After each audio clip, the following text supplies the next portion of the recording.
President Zelensky of Ukraine went to his parliament, the Rada, yesterday, and finally publicly unveiled his plan for victory and what he planned to do. And he had some interesting things that he finally admitted out loud in public, the most important of which had to do with NATO.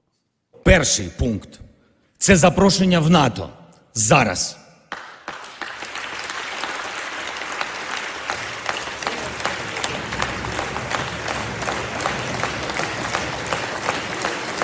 Другий пункт – оборона. Це незворотнє зміцнення української оборони проти агресора. Це реалістично захищати наші позиції на полі бою в Україні і водночас обов'язково повертати війну на територію Росії. So, step one, join NATO now. Step two, invade Russia right after that. What could possibly go wrong with that? But then shortly after that, the new NATO Secretary General Rutte was asked about, are they coming in right now? And he says, yeah, well, I'll let him say it. I visited Kiev 2 weeks ago, and I spoke with Zelensky also in London last week, and we are in regular contact, and I'm very much aware of all the elements of the victory plan. As you also know, NATO in Washington decided to make the path towards NATO membership for Ukraine an irreversible path. That's clearly stated. And we are in close contact with allies, with Ukraine, to see how we can take next steps, how to do that in a way which is also successful, which is fruitful, etc. Obviously, these are talks I cannot give you all the insights about. That's impossible in a press conference like this.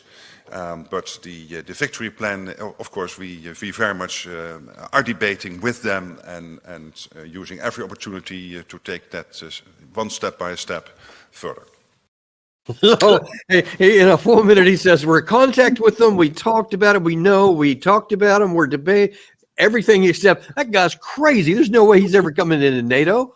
What do you say to that? The third point on Zelensky's 5-point plan was, in addition to attacking Russia, in addition to magically getting into NATO right away, despite the fact that an increasing number of NATO members do not want Ukraine, and despite the fact that we've already shown we are not prepared to defend Ukraine directly against Russia, the third point was to station weapons on Ukrainian territory, NATO, U.S. weapons. So all he's doing is validating the points that the Russians made at the outset of the war, that if Ukraine is in NATO, it will attack Russia, and it will be the site of weapons from the West on Russia's borders aimed at Russia. Now, there were other points, but basically this is an act of political desperation.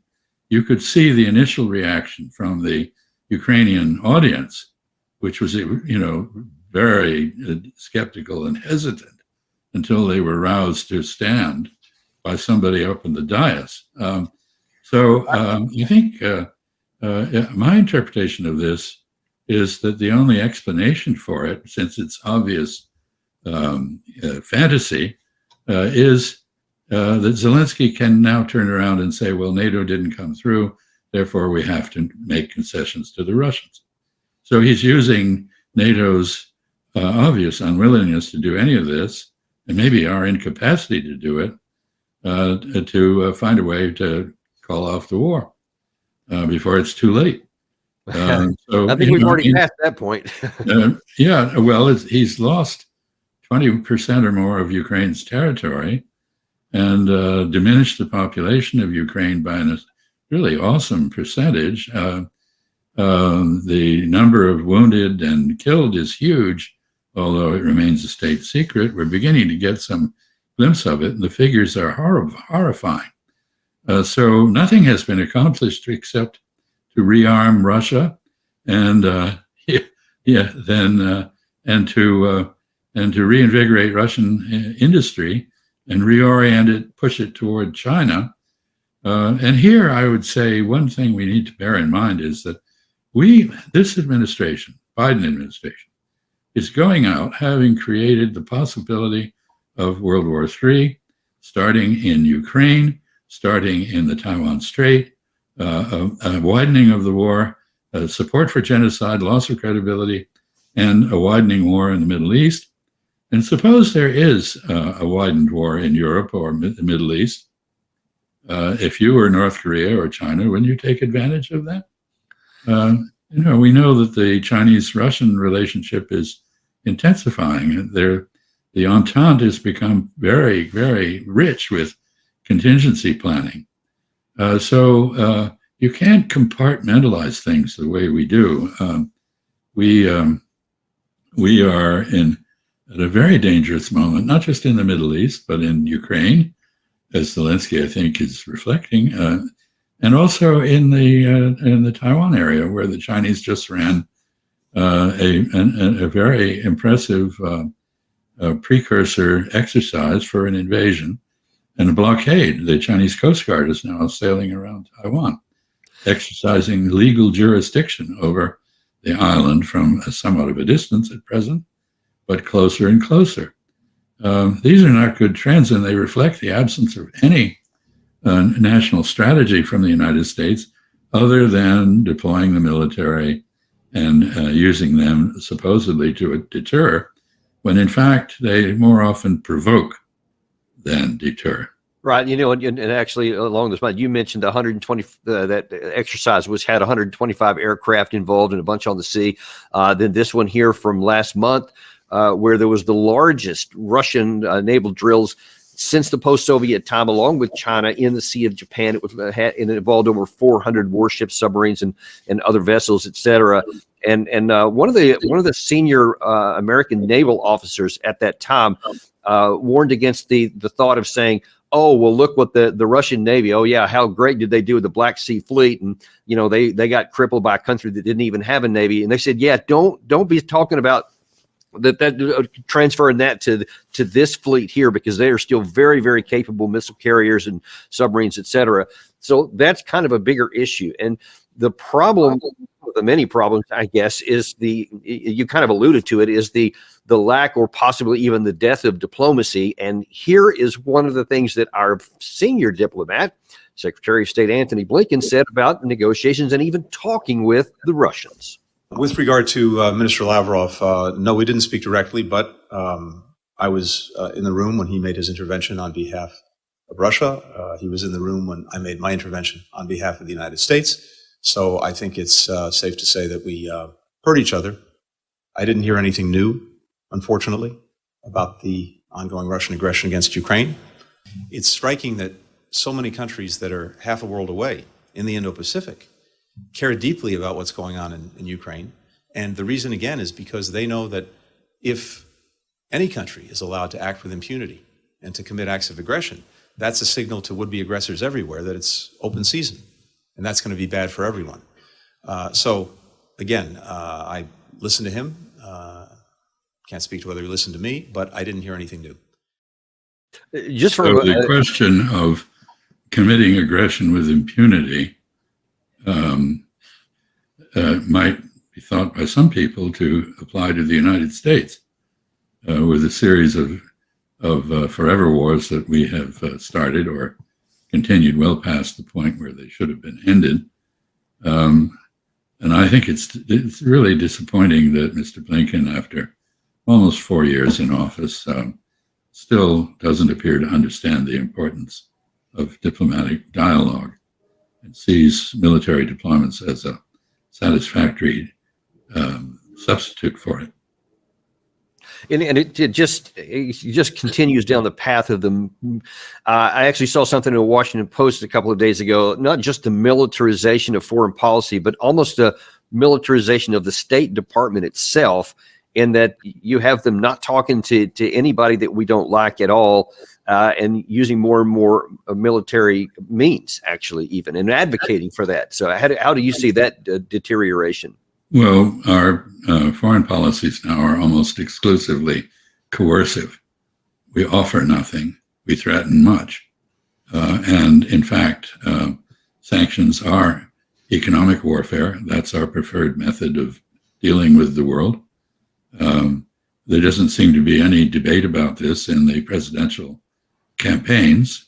Mr. Trump offers an enhanced version of that with massive tariffs and protectionist measures directed against everybody, including our allies and friends, as well as our declared adversaries. Kamala Harris seems to be squirming to break ranks a bit with Mr. Biden. If you look at the Fox News interview with her, that's pretty clearly her intent. But not many people find that credible. There's no indication that the neoconservatives who favor this disastrous policy and approach to foreign policy would be displaced in a Harris administration. So the world looks at the United States, and you see this in polling data. When asked to rank the greatest threat to them, we come out on top, not Russia. And it may be true that people in the Indo-Pacific, which is a fictional concept that coincides with the command in Hawaii's area of responsibility, it doesn't exist geopolitically. India is not connected to Southeast Asia or Northeast Asia in the way that we would like. You look at a country like India in South Asia, which is the major part of the Indo-Pacific concept. And what are they doing? They are establishing even closer relations with Moscow. Their trade, their dependence on Russian oil is notorious. Their weaponry continues to come mainly from Russia, although they now get some from us and other Western sources as they try to diversify their dependence. But it's hard to square the world that we can all quite clearly see with the world that Mr. Lincoln imagines. That is not, the world has not rallied behind the collective West in against Russia. It has said, that's your war, not ours, and we don't want any part of it, except we'd like it to end. Yeah. And how do you see along those lines and people moving away from the United States, to what extent do you see the BRICS summit coming up next week as a risk or possibly even threat economically to the Western financial system that's been in place since the end of World War II? Well, I think it's much more than a threat to the Western financial system, although it is that. It's very clear that workarounds for SWIFT, the organization that we control in Belgium, that is the clearinghouse for global trade transaction settlement. Workarounds to that are very much on the agenda. A lot of innovative thought has gone into creating digital currencies and avoiding the use of the dollar and the Federal Reserve in New York, which is how we impose sanctions on everyone. People around the world are all tired of that. But it's a much bigger event than that, because the BRICS, which started as a sort of a protest movement against dollar and other American forms of dominance, has now emerged as the rule-making body. And earlier we heard the Israeli ambassador to the UN decry the UN and so on. And he's not alone in this, but others decry it because of its lack of effectiveness, not because it sees the war crimes that Israel is committing and condemns them. So I think what we're seeing is the birth of an alternative rulemaking body, which is already very significant in terms of the number of people and the amount of industrial power and economic power that it embraces. It will expand after the Kazan meeting pretty clearly. There will be more members of it. It is attracting more and more support. And I think countries joining it see it as the place from which they can begin to devise an alternative to the US-dominated world order that the UN represents. It's ironic. We don't take the UN seriously in the United States. We're very down on it. We use it to cast vetoes, and we forget that the right to cast vetoes and block other countries is because there is a UN. If there weren't a UN, if it went the way of the League of Nations, we would not have that power because people are sick and tired of it around the world. Yeah. It is an obstacle to progress rather than a support for it, as it once was. You never hear an American president refer to international law, the UN Charter, or anything else, even though we were the authors of much of that. And so it is the Kazan meeting has to be considered both as in the financial terms that you mentioned, and in, that is, geoeconomic context, and in the geopolitical and geomilitary context. It's not a military alliance, but it can facilitate cooperation between different militaries as an alternative to our overwhelming military dominance of the world at present.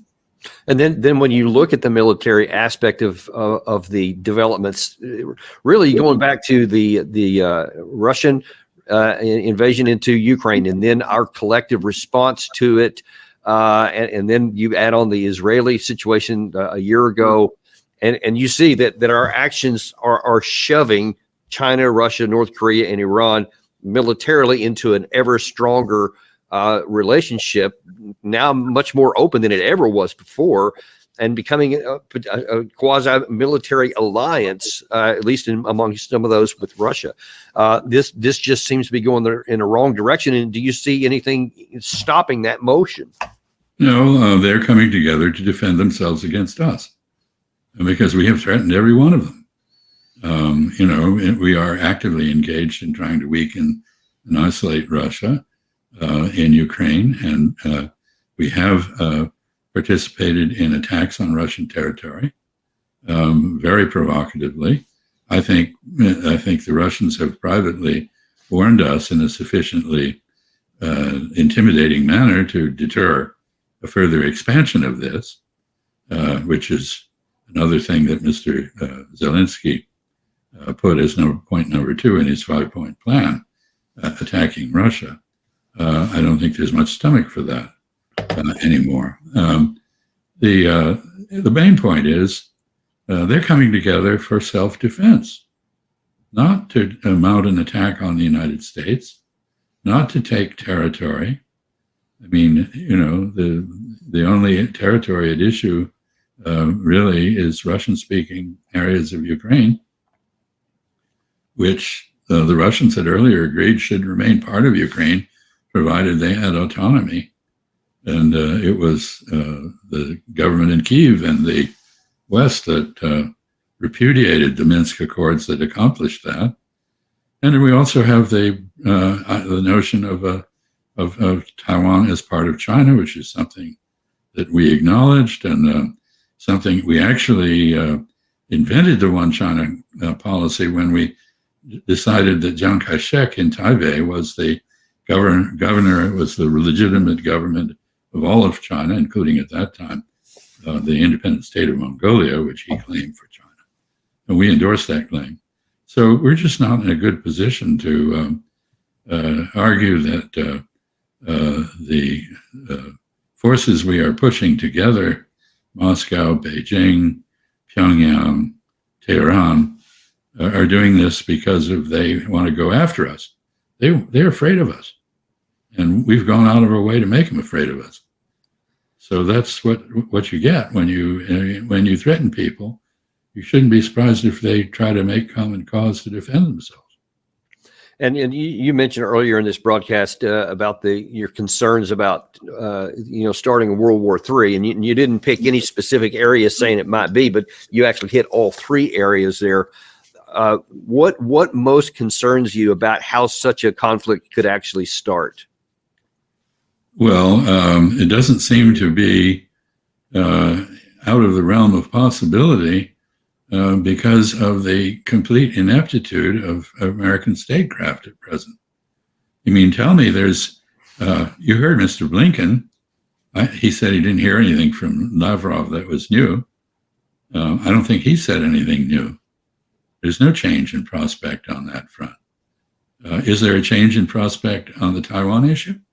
It seems to be getting more tense and more ready for combat than it was. we are complicit in Israeli threats against Iran. We always have been.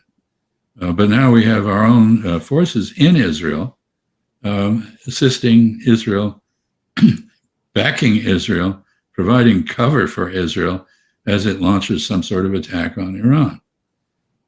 Maybe the Israelis, in fact, will have agreed and will not attack Iranian nuclear facilities or refineries, although, as I said, Israeli assurances don't have much weight, given experience. But if they do go after Iran, they will do so both because we have protected them and because they are confident they can drag us into that war. If we get into a war with Iran, I think the other players on the planet that we have relied on military deterrence to immobilize will consider what sort of opportunity that represents. So it could start anywhere. I mean, we've managed to brew up three or four possibilities for war, any one of which could be devastating, and most of which, with the exception of the Iranians, involve nuclear powers. North Korea, Russia, China, all have arsenals that can strike the United States. And so going back to the bombing of Yemen from a base in the United States by the B-2 bomber, if that is the origin of our power projection, do we think it will be exempt from retaliation indefinitely? Yeah. No, not a safe bet. So I think there needs to be a good deal more thought and realism and recognition that we once could control everything in the world. There was a unipolar movement, but it didn't last very long. And the world is now what I call multinodal. That is, there are many connection points. It's three-dimensional. It's not linear and multipolar and two-dimensional. And it's dynamic. It changes. The nodes rotate. They change. The directions of connections change in response to events.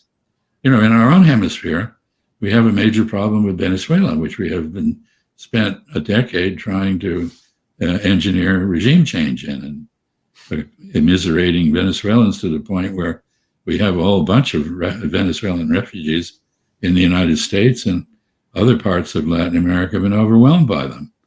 That is a problem. We haven't solved the problem of Cuba, which is 90 miles off our shores. We've used coercive measures now for how long? I think it's something like 80 years, isn't it? 80 years, yeah. And it hasn't worked. It didn't work with North Korea. Why do we think that we can engineer regime change without getting blowback? Or we can do it with sanctions, or we can somehow, as we did in Iraq, invade and everything will be wonderful and we'll overthrow the regime and a bunch of really good guys will come in its place. Did that happen in South Vietnam when we did regime change there with Ngo Dinh Diem assassinated by us? No. Is there any evidence for the neocon theory that use of force can solve all problems? I don't think there is. So the question is, when are we going to wake up and take a serious look at the record and reform ourselves? Well, let's hope that it comes before the unknown spark happens somewhere in all these different theaters you're talking about there, that any one of which could light a conflagration that won't be quenched until it burns out its fuel. We have to hope that we can get it figured out before that time, because it is still possible. Until that spark lights a big fire, it still remains possible. We'll just have to hope that somehow a leader can rise from somewhere to where we recognize all the things you just mentioned while there's still time to navigate them away from the abyss. We'll just have to hope. Hope is not a strategy. It's not, but it's all I got right now, Mr. Ambassador. So let me have that little thing to cling on to, because otherwise it's not a very pretty picture. But hey, listen, what we do here on this channel is we tell the truth, and we're unintimidated and uncompromised, no matter what it is, even if it's something like this. And we're going to continue to do it. And we are very grateful for you to give extraordinary clarity on exactly what we're facing right now. So thank you, sir. Thank you, Danny, for what you do. And we appreciate you guys, like we always do, for joining us here today. Please do like and subscribe if you haven't done that already. That helps out more than you may know. And we will be back later on. But Gary, what do we have up next in the queue? I hadn't even seen the list here. We got Matt Ho at 1 o'clock. That's right. That's right. We got Matt Ho back, one of our also faves. And so please do join us at 1 o'clock today on Daniel Davis Deep Dive.